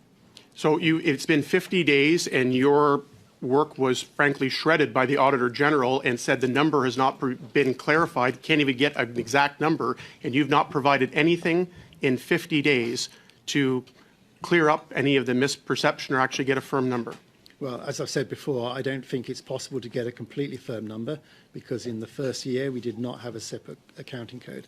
What we did was we used our experts to make their best estimate of how much it would cost. Our best estimate remains $55 million. Well, let me ask you this, because we're now aware that 76% of contractors who did actually no work on this, that billed the CBSA. We know there's record of shredded documents that is well known and been shared with Canadians. And again, the Auditor General said there were weak financial controls and record keeping when it came to your work. So as a CFO, do you think that a third-party forensic audit of ArriveCan is necessary based on what you now know and the points I just raised? So I think you've raised a number of different points in there. So the procurement ombudsman referred to the 76%. That was actually the question which was previously about sort of who does the work. When you're using staff augmentation, we were checking the individuals had the sufficient qualifications. But I'm going to ask this at a high level. Of all the facts that I raised and the circumstances and what you know now as the CFO, do you believe that an independent third-party forensic audit is necessary with ArriveCan? We have shredded documents. The Auditor General said there was weak financial records and controls, and the Procurement Ombudsman report, yes or no, do you believe that a third-party forensic audit is required here in this circumstance? I don't think it would add any additional because we've already had a third-party audit in terms of the Auditor General, but also OPPO. What we're acknowledging here is we did not have a cost accounting code in year one. And so it is a judgment how much was being spent on ArriveCan versus other operational activities. So I think there's many Canadians would disagree and say a forensic audit in this case by a third party is necessary for each of these because the more we learn, the more vague and the more evasive, frankly, many of the witnesses will be on this. But Mr. Moore, I want to ask you about performance bonusing. The executives at CBSA that have been responsible for what happened here with ArriveCan, can you confirm whether they have received bonuses this year or not? I can't confirm whether they've received bonuses this year, as the year is not actually at an end. But I can confirm that during the period under review, I did receive performance payments, but we've already agreed to come back with information of that to the committee. Going forward then in that case, knowing now with the Auditor General's report now tabled, do you believe executives at CBSA responsible for ArriveCan should get performance bonuses in the future? Well, I can't comment on that because lots of people are involved in lots of different things. So you wouldn't rule out, based on what you know and the findings here in the Auditor General's report, the Procurement Ombudsman report, and all the facts that you know, based on how atrocious the financial record keeping was at CBSA, you can't rule out and say now that executives at CBSA that were responsible for this mess should not get a performance bonus going forward now that you know it's in the Auditor General's report. So I know what's in the Auditor General, and I'm disappointed. So I come back to my previous comment. When we do our financial assurance, we're on average, it's around about 8 or 9% errors. Most of those are not compliance errors, they're administrative errors. In the Auditor General's case, she identified 18%. That is very disappointing, and I recognise that. However, a lot of that is to do with the fact we did not have a cost accounting code at that time. Well, there's a $60 million error with ArriveCan that Canadians are frustrated with, and again, you're disappointed. I'm going to ask you again, so being by disappointed in the contents of the report and how damning it was about the financial practices and record keeping, you're not going to rule out that executives at CBSA this year are going to get performance bonuses based on what we now know with ArriveCan. Well, I don't think that's a question I can answer because I do not set performance bonuses. But what I can say is that we're taking action to address all of the recommendations in the Auditor General's report. But I do not agree that it's we don't have the information. There are areas in the information which we are uncertain about, and we had to make estimates. Thank you, Mr. Moore. Ms. Atwin, please go ahead. Thank you very much, Mr. Chair. And thank you, Mr. Moore, and your colleagues for being with us today. And forgive me, I'm kind of joining halfway through here, so I'm going to hopefully not be repeating myself or what my colleagues have already asked. So I see from your submitted, your introductory notes here, you've got that the Public Health Agency of Canada asked the CBSA to assist them by developing a digital form, and the first version of ArriveCan was then released 6 weeks later. Can you walk us through what those first 6 weeks looked like? Those first 6 weeks were very, very difficult for the agency. The pandemic had been announced, and we were very much at the front line. We had individuals in the border services officers who were dealing with people who could have been infected by COVID-19. There were a number of repatriation flights. And the best we could do at that stage was to have a manual paper-based form. This was an issue for a lot of our officers because at the same time we were being told you could catch COVID from touching paper.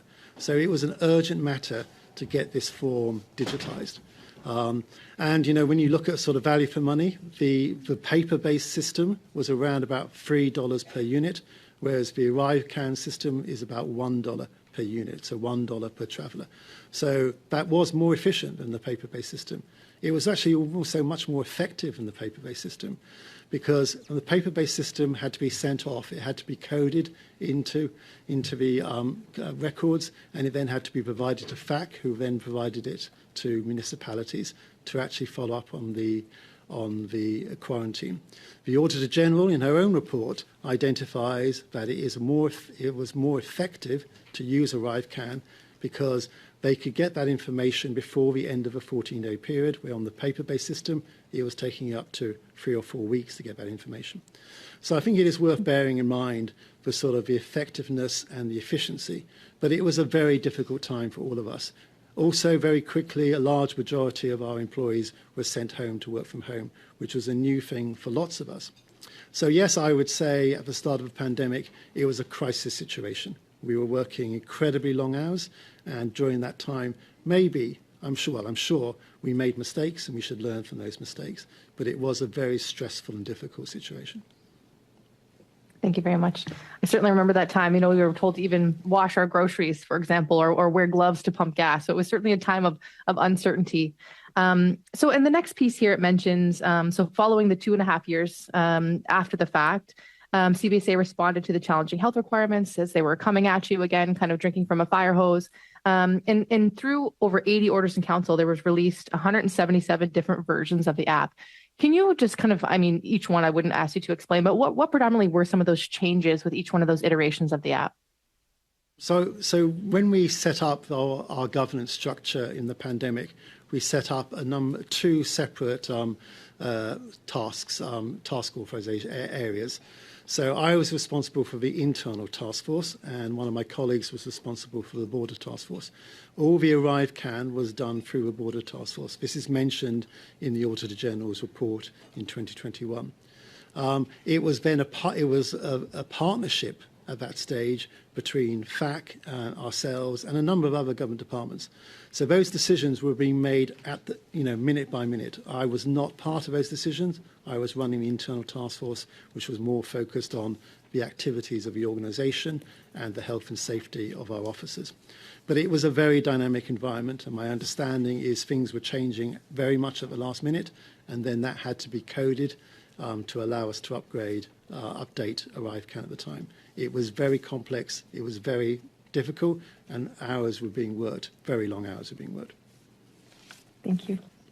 And are you aware of any traveler information and customs applications like ArriveCAN developed or procured by other governments? So there were a number around the world. All of them were slightly different. Certainly the UK's one, which I was aware of, was different. I know the European one also. But basically they were doing the same function. They were trying to record information on people travelling into the country so that they could trace those contacts. And that was particularly important when you were seeing new variants coming in, and allow the public health agencies around the world to be able to track where those individuals had been and how the spread of the new variants was operating. Also, as the ArriveCAN app progressed, we had the proof of vaccine credential, which was also a very complicated, difficult system for us to be able to identify the vaccines and go right back into the provincial health data and systems to check that they were valid. And were there any conversations happening? Oh, sorry. Sorry, if you have a quick question, Miss Atwin, go ahead. Sure. I'm just wondering were there discussions or dialogue happening as far as shared practices or best practices within those kind of government entities that were facing the same thing, or kind of flying on our own on this one? And a quick answer, Mr. Moore. So we did have many conversations with our colleagues around the world, but I think we were slightly flying by the ear because every requirement was different. Thank you very much. Mr. Brock, please. As he then was at the CBSA, who did Min Doan directly report to? He reported to the President, John Osowski, which is the same for me. Okay. I'm sure you're familiar with the allegations of Min Doan's deleted tens of thousands of emails over 4 years. I'm aware. You're aware of that? When did you first become aware of that, sir? When it was raised in committee, I was not aware before then. I'm sorry? When it was raised here in committee, or I wasn't aware before. Okay. Would you agree with me, sir, that potentially deleting, not by corrupted means, but deliberately deleting 4 years' worth of relevant emails during the ArriveCan development and outlay would constitute not only a highly suspicious action on behalf of Mindone, but also potentially illegal under the criminal code, thinking to mind obstruction of justice? Do you believe that that's worthy of an internal investigation? So the CBSA does take allegations of wrongdoing very, very seriously, and my understanding that is being looked at. Is the CBSA investigating that internally, yes or no? I do not know if they're investigating that specifically, but will you look into that, and will you provide us with a response? I would be happy for the agency to provide a response. Thank you. Are you aware whether or not that allegation of deleting tens of thousands of emails over 4 years has been reported to the RCMP? I'm not aware whether it's been reported to the RCMP. Okay. Now, I want to circle back to Government of Canada strategies. There is a couple of issues that raised in the Auditor General's report. Firstly, CBSA, I shouldn't say, not you, CBSA informed the Auditor General during the report stage that GC Strategies was awarded their initial contract on the basis of a proposal that is submitted. CBSA indicated that it had discussions at the time with 3 potential contractors about submitting a proposal to develop the ArriveCan app. Yet, through investigation, the Auditor General found that only 1 proposal was received by the CBSA and not for Government of Canada strategies. Why would the agency deliberately mislead the Auditor General? So my understanding is at the start of the pandemic, and again, I was not directly involved in these discussions, that they mocked up what the ArriveCan first version would look like, and they asked 3 organizations, Deloitte, Apple, and GC Strategies. I'm aware of that. Why would the CBSA deliberately mislead the Auditor General in saying that you received a proposal from Government of Canada strategies when in fact you did not? Why would they deliberately mislead? Yep. So I'm not aware of that, and I'm sure. You read the Auditor General report? Well, I've read the Auditor General's report, but did you not read that section? Well, the section there is around GC Strategies was providing people. No, sir. You, the CBSA, said that GC Strategies provided a proposal. The Auditor General confirmed it did not. So the question is very simple. Why is the CBSA actively misleading the Auditor General in the performance of her role? It really begs to mind the cozy relationship that Government of Canada Strategies has with the CBSA. Second case in point, there was a reference to a $25 million sole source contract going to GC Strategies, and the CBSA invited Government of Canada Strategies to write their own contract. If that's not showing favoritism to GC Strategies, I don't know what is. So what is going on at the CBSA to allow these highly irregular and suspicious contracting practices with Christian Firth and Darren Anthony of Government of Canada Strategies? So as I've said before, that is not permitted under the rules and regulations. And but it happened. It happened, and so... So who was responsible for that? That's what the investigation is considering. Surely, sir, you must have some suspicion. Were you personally involved in allowing GC to do that? I was not involved in GC Strategies at all. Are you prepared to name names, sir? Are you preparing to speak truth to power? Are you protecting your president? I'm not protecting anybody. My understanding is that's all being looked at as part of the investigation. Who's looking into it? The investigation and also the RCMP. And you're talking about Mr. Lafleur? The so-called independent investigator that reports to Ms. O'Gorman? He is the internal investigator. Right.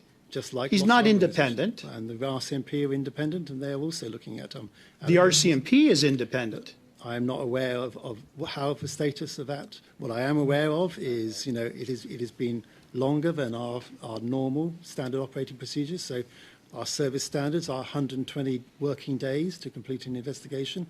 It has been longer than that. I can tell you, Canadian taxpayers are very disappointed in the operations of the CBSA, sir. That is our time, gentlemen. Mr. Baines, please, for 5 minutes. Thank you, Mr. Chair.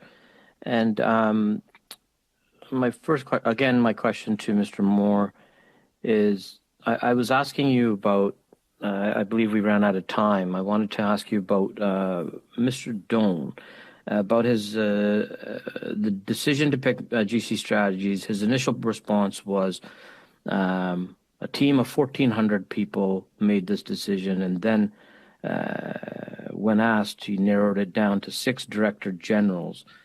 So my question to you is, did this decision come down to these director generals? Were they giving instruction or advice? I'll let you answer that first. I think Mr. Duan was referring to the fact there are 1,400 people in the Information Science and Technology branch. Those were people who were directly reporting to him as the Vice President. I think it's also clear that the technical authorities for all these contracts was the Board of Technologies and Innovation Directorate. And as I've said before, the Executive Director of that was Mr. Otano, and the DG of that was Mr. MacDonald. I cannot sort of comment on what Mr. Duan actually said back at the evidence. I have looked at the evidence, but I can't comment on the detail. I'm asking about the 6 director generals. Mr. Duan, when asked, was asked to submit those names. I'm not sure if those were ever submitted. So I'm asking the roles of those people and if you could name them.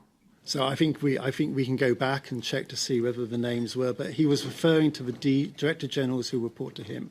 I think in this case it would be unlikely that all of those director generals would be involved in a decision like this. It would have been the responsibility of the DG of the area of his organisation who was doing this contracting.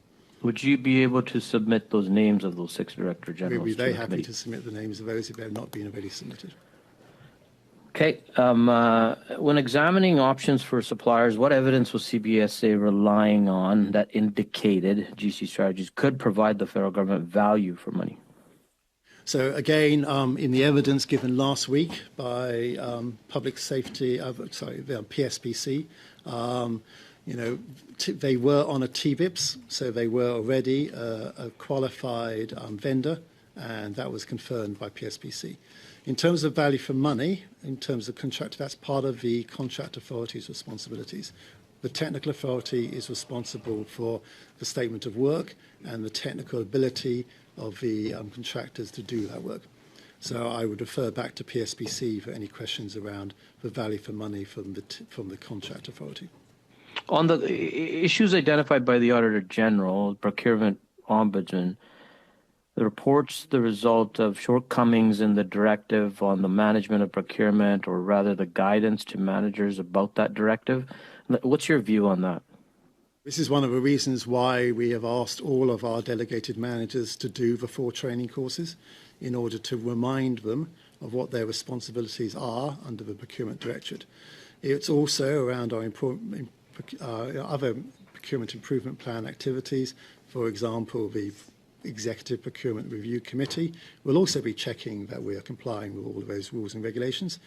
Alex's team has already updated our standard operating procedures with checklists to ensure that we are complying, and we're also putting in place this assurance review process, which will allow us to go into the individual files and ensure they have been complying across all of the files we look at. Has this been shared with the entire department? Are people being trained upon this? What's the latest? So everyone has been trained in terms of the first line of defence. We're now training within Alex's directorate the individuals who will be doing the assurance reviews, and also we will be training the Executive Procurement Review Committee in order to ensure that they have all of the knowledge available to them to be able to exercise their judgment correctly. And how is the new guidance? Like, what will you be providing a report back on the compliance in some capacity? Yes. So the reviews will be summarised on a quarterly basis, and they will be reported back to the Executive Committee. The first, we've already piloted the reviews, but our first quarterly report will be in July. Okay. How much time do I have, Mr. Chair? Time for one very, very brief question. I'll cede my time. That's okay. Thank you. Thanks, Mr. Baines. Mrs. Vignola, please. Thank you very much. Earlier, Mr. Moore, you said that you weren't aware that members of your team had received an award for the LCAGM. How can that be? Because it seems to me that as an employee, they'd like to be given a pat on the back by their boss. I'll ask Alex to give you a detailed answer, but I am disappointed because in my branch we do like to celebrate success, and I would thought it would have been notified to me. So en contexte, Monsieur le Président. For context, Chair, I report to the controller, and the controller reports to another level. Oh, yes. Well, I don't know. I mean, I don't know who would be involved, but Mr. Leahy, earlier we talked about GCRA, that is to say CARM, and there were some elements that were somewhat like Arrive Can. A lot of goodwill. You wanted to accelerate things. Yeah, it seemed to be like a nerve center for trade. So, how many pages were in the submission from Deloitte? That is to say, what they submitted in terms of specifications. How detailed was it for CARM? Sur le contrat? Are you talking about the contract? No, the book of technical specifications. Were there any comments made? And if so, how many? Well, hundreds of pages, and there were a variety of documents, but some 600 plus pages, and there were comments where people from the CBSA had to comment. Were there only comments from the IT people, but from the CBSA as well? From both. It's supposed to start operating May 14? No, it's May 13. May 13. Well, for one, let's not quibble over one day. So are we going to be faced with software that won't be tested enough? CARM has been tested for 2 years. 6 separate activities have been tested. 80 million to date? The budget, the development budget? I'll just answer that. So, unless you've got the information there. It's the development to date is the development budget is 438 and 182 million paid to Deloitte. That's what came up at the last committee. The question was, how much did you pay Deloitte, and how much have you spent on development of this? So 438 on development and 182 to Deloitte for development. Thanks very much. Mr. Bachrach, please, sir. Thank you, Mr. Chair. Mr. Moore, to a previous question, you indicated that no one raised red flags about GC strategies until this committee's investigation began. Do you stand by that statement? I do, and I find that disappointing. And I think one of the things we have learnt from here is we do need greater oversight of procurement and task authorizations in the organisation, which is why we have developed up the procurement improvement plan. I think, going back to 2020, the procurement team was relatively small. We have now enhanced the procurement team to act as an assurance provider as well as a contract authority for the contracts we do. To be clear, though, Mr. Moore, didn't Bottler raise serious concerns and allegations regarding the relationship between GC Strategies and CBSA in 2021? So my understanding is that Bottler at the time raised concerns with the sorry, I'm losing. So with ISTB around the payments, they were making a complaint that they had not been paid by Dalian and Coradix. It wasn't until I think November 2022 that they raised allegations which went straight to the President, and the President passed those to the Internal Affairs, who then subsequently passed them to the RCMP. So then, but this committee's investigation didn't start until after that. So CBSA had received the concerns from Bottler prior to this committee beginning its work on ArriveCan, correct? I can't precisely remember the dates, but I was made aware of the allegations from the President when she received them in, I think, November 2022, and then they were passed to Internal Affairs. Yeah, I guess the surprising part of your statement that no one had raised red flags about GC strategies is the fact that if you read the Bottler investigation report that they provided to CBSA, it's alarming. What's the communications and the relationships that are documented in that report point to, and admittedly, not all of these have been proven out, but they point to major misconduct at CBSA. And yet it's taken this committee's work to get to this point where the RCMP is now looking into it, and there are something like 12 different investigations into how CBSA conducts procurement. So I'm just wondering why CBSA didn't take Bottler's red flags more seriously back when they raised them. So I have not seen... Sorry, Mr. Moore. I'm sorry, we're quite a bit past our time. Perhaps you can provide that in writing. Well, perhaps, thanks, Mr. Chair. If I could say, Chair, I have not seen the Bottler report. It's not been provided to me. Okay, thanks very much. Mr. Berthold? Merci. Thank you. Thank you very much, Chair. Mr. Moore, I want to come back to the letter. This, I feel, is an important part of this whole ArriveCan issue.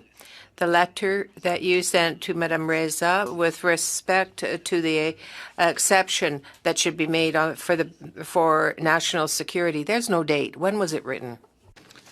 It was written, my understanding, on the 1st of June, so I'm sorry that we don't seem to have the date on the letter. 1st June of? 1st of June of 2022. 2020, pardon. OK, le 1er juin. June 1, 2020. You seem to... you were ready to answer questions earlier. I have a question. You wanted that the supplier was XR when we were looking for it earlier? Yes, I had a meeting with Mr. Utano's team, and they intended to deal with XR, which was a company that had worked for Transport Canada. Who organized the meeting? Mr. Utano's team. Do you know if they had any links with GC strategy? The two companies, it's marked there, the two companies are together. On the agenda. They were noted agenda together. So you found a supplier for modern tools, XR, but it was XR GC strategy. Can you explain to me exactly what it meant? What exactly? Earlier you talked to me about GC strategy. Why? The two, when I look at the invitation that I received in April, the two companies were named on the agenda, XR/GC Strategies. The two names were together. So it was in this letter then that you signed, Mr. Moore, and it was the first time that you saw GC Strategies without naming them. The supplier that you were recommending, that you were quoting in the letter to the minister for PSPC, was in actual fact made up of GC Strategies and the aforementioned one. Of that, the letter was provided to me by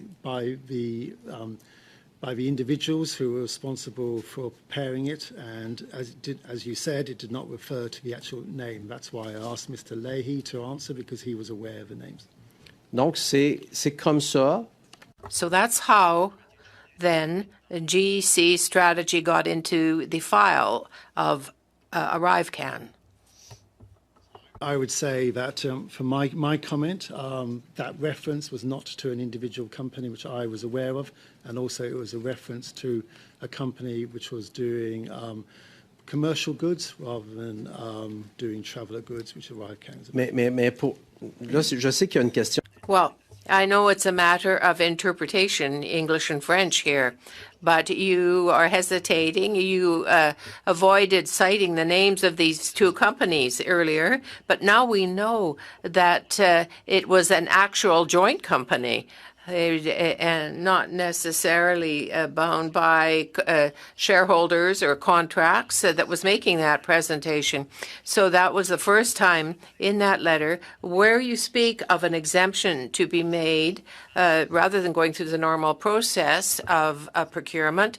That would be the first time that GC strategy got into this file, was part of it. Je pense, Monsieur le Président, il y a eu... I think, Chair, there were contracts with GC Strategies that had been let before June the 1st.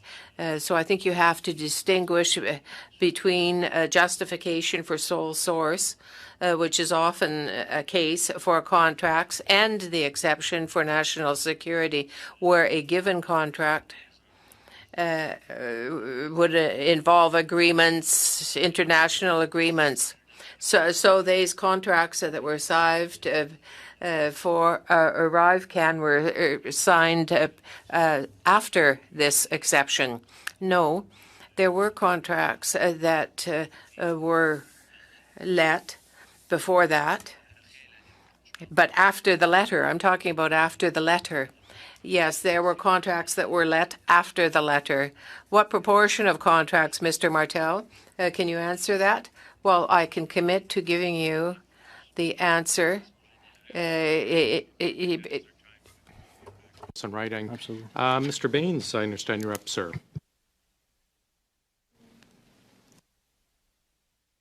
I believe that's me, actually, Mr. Chair. Is that correct? I had Mr. Baines, but go ahead, Mr. Kuzmierczuk. Okay. If you wish. Thank you so much, Mr. Chair. I'm going to ask you, Mr. Moore, just to comment on the following. Since the information about the ArriveCan has come to light, we've had the RCMP is looking at ArriveCan. We have the Ombudsman Procurement Office that has provided a report on the management gaps around ArriveCan. We've had the Auditor General provide a report around the management gaps, financial gaps, documentation gaps around the ArriveCan. We will be hearing from the Competition Bureau of Canada, as I understand, will be coming here as a witness. We've also asked the Public Sector Integrity Commissioner, as I understand it as well too, to possibly appear and provide testimony or look into this issue. At the same time, there is a CBSA investigation that is ongoing, as we have heard, an internal investigation. At the same time, PSPC already has suspended GC strategies back in November of 2023. I believe CBSA has followed suit as well, suspending, contracts with GC strategies. In March 6th of this year, we understand that PSPC has suspended security status for GC strategies as well too. Can you comment on sort of the what's taking place right now in terms of the investigations and studies that are taking place into ArriveCan? Can you just comment on it? And are we missing something? Is there anything else that we need to be other agencies or bodies that we could bring to bear on this issue? So I don't feel that we're missing anything. There have been an awful lot of studies. I would put them into two categories. I think, we know that issues arose during the pandemic, and we are grateful for the lessons learned. I think the lessons learned are fairly similar across most of the studies. And as I've said before, we're putting in place a very detailed procurement improvement plan, but also a wider management improvement plan, which includes financial management. I think the second category is wrongdoing. And we are committed. We take allegations of wrongdoing very seriously. We are committed to acting on any founded wrongdoing. It's probably worth just sort of thinking about sort of our wider investigations. So in 2022, we had 212 founded allegations, and we took disciplinary action on 144 of those founded allegations. So we do see, sadly, investigations and allegations which are being made, and we have a very professional team who complete that work. Clearly, there's also an investigation going on for the RCMP. So I can't talk about the wrongdoing, and I would leave that up to the experts. But what I can say is we've already put in place very clear improvement plans around the lessons to be learned.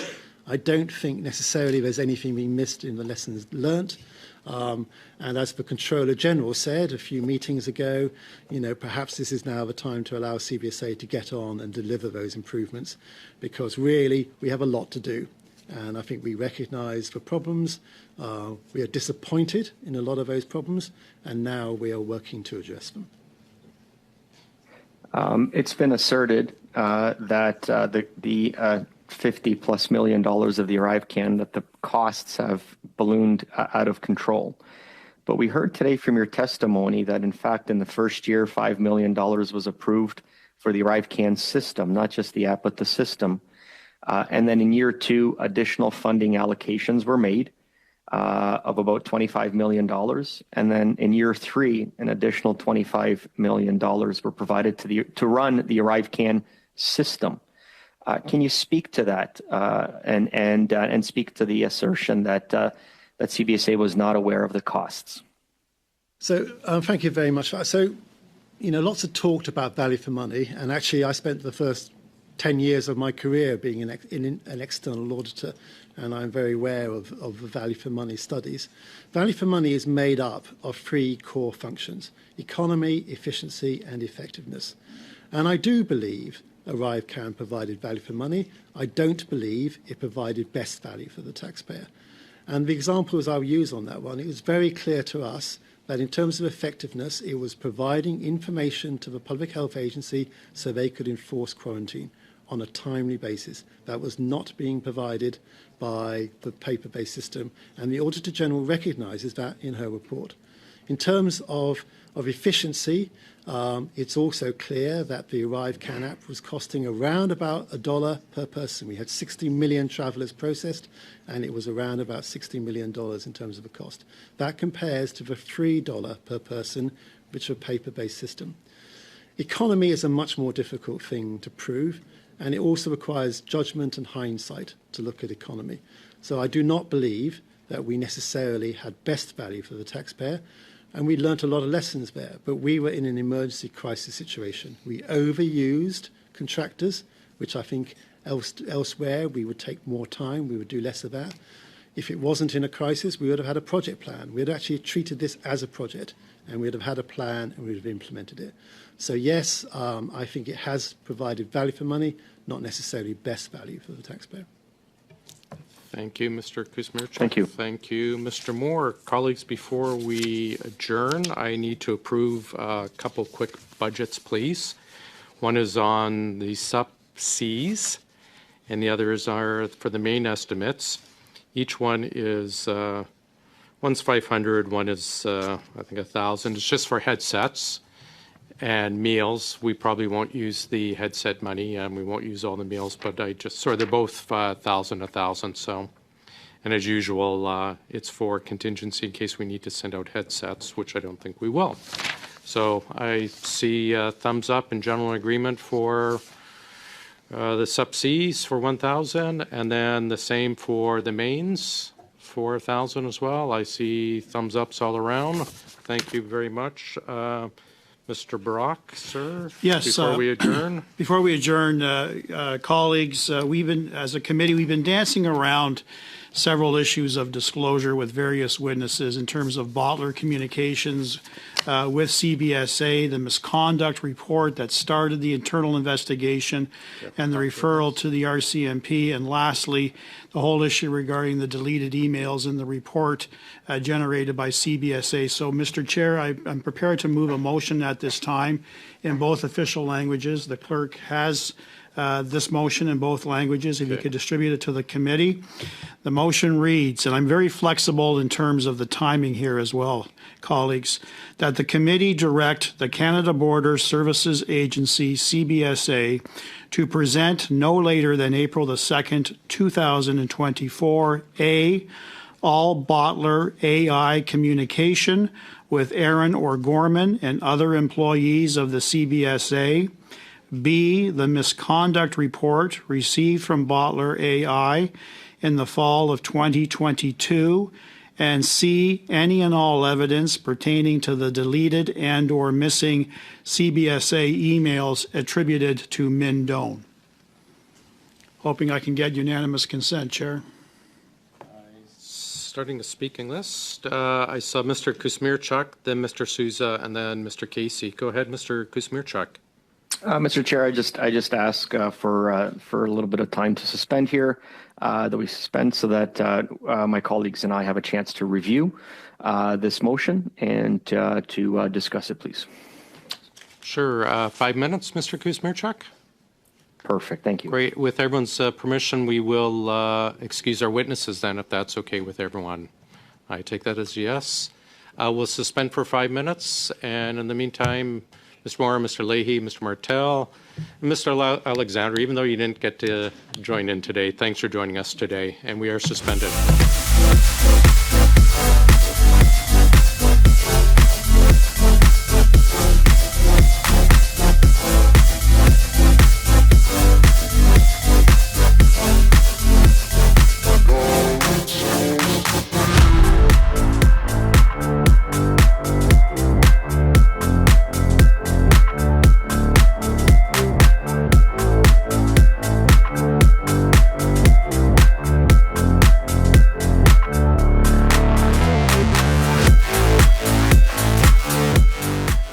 Back in. I had the speaking list of Mr. Kuzmierczak, Mr. Sousa, and Mr. Casey, but I just see Mr. Sousa's hands up.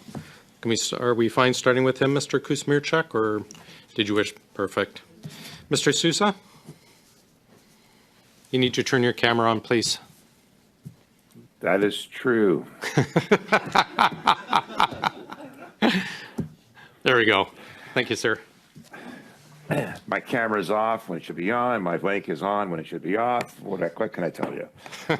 So we'd like to propose an amendment to this, and I'm just waiting for it to come on. In regards to the timing, only because some of these things are ongoing, we would like to extend some of that, and we also want to deal specifically with A, B, and C accordingly.